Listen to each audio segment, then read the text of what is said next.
feel like You don't start things and not your finish. life is going to last a long quit. time. There's If I was to nothing talk that to my comes out of 26-year-old self, besides knowing that you didn't finish.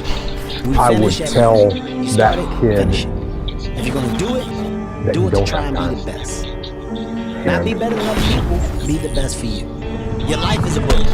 Your life And is you a book. really- Your life's got chapters. you don't know when Each it's gonna end. chapter in your life is a punctuation. And so, whether it's a positive get or out there negative. Before and you do the move on things to you that wanna next do. chapter, Get you out got there a and get decision after to them make. now. Correct what I Don't did in wait chapter another before. second. Ultimately, when Take you get to advantage the of end it. That book, it's written by you. So Get how out there it and ends, live. You wrote it. Right. If that book And ended bad, strive which is your to life, be better. you wrote that book. Because the Why life would you you got, not which I just said was a Why would gift, you not take a it chance? is a gift. At one point in time, you got to take a live it. chance on you. That's the hardest thing in the world. To get up every Yeah, I always wanted to be a commando ever since I was a little kid, and I heard that the SEALs were really tough and that the training was really tough. And then, once you get in, everyone makes a big deal out of bugs, but it's in the SEAL teams, it's no big deal.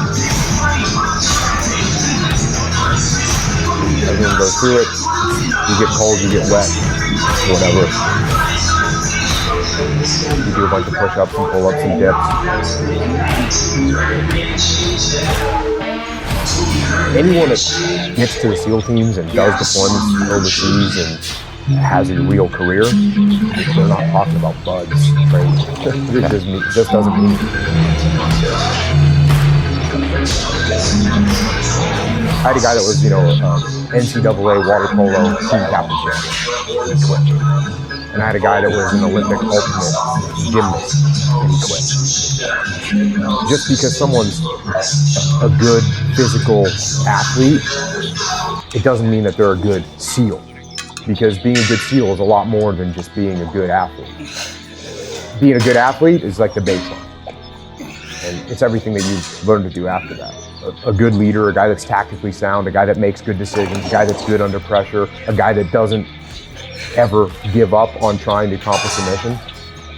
Those are the things that make a good SEAL. So you're always learning and growing, and I was always learning until the day I retired. Because it's not a boom, this happened and everything changes. It's a constant addition of skill set and repetition of situations where you become competent at your job. The fear of getting shot or killed is not on your mind when you're in the moment. It'll build up when you're waiting to go out. There's times you're waiting to go out and you're like, think to yourself, okay, there's a lot of bad things going on out there, and some of them have happened to me.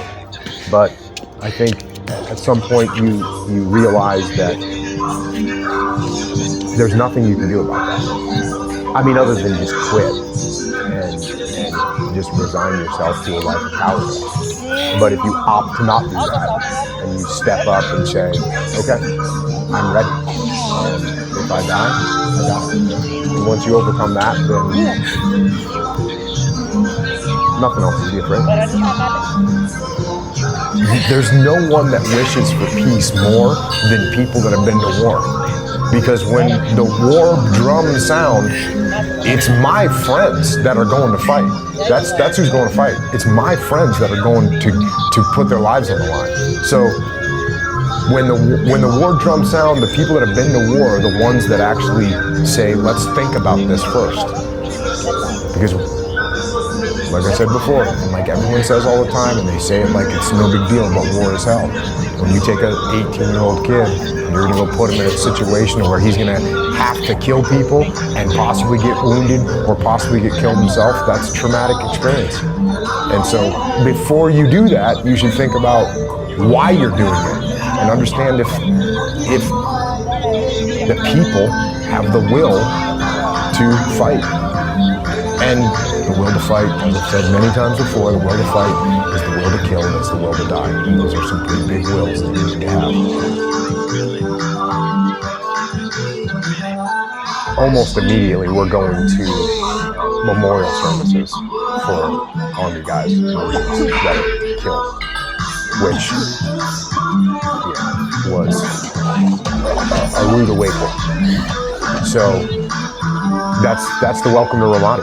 The welcome to Ramadi is, you're going to go and pay your respects to some guys that were just killed. And there's firefights in the city. So we're just across the river from the city. There's firefights in the city all day. There's firefights in the city all night.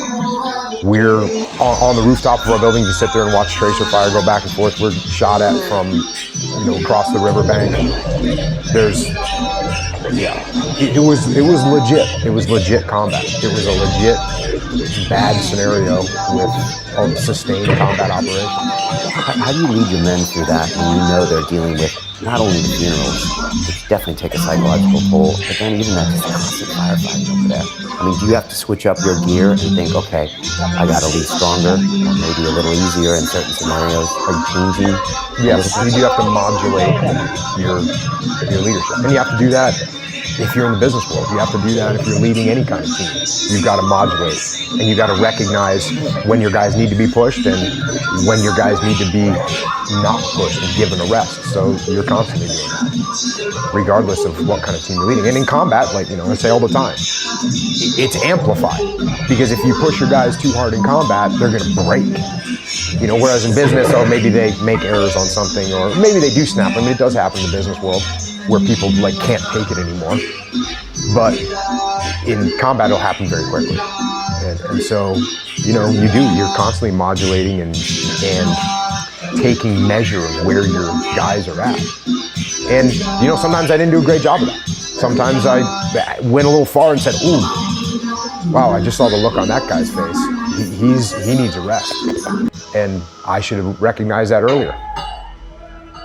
And, you make mistakes, no doubt. What I had on my side was I had experience, and I had paid attention to my elders when I was a kid. And when I was getting trained and there was no war going on and it was the 90s, and I'd hear a guy, someone whose name you'll never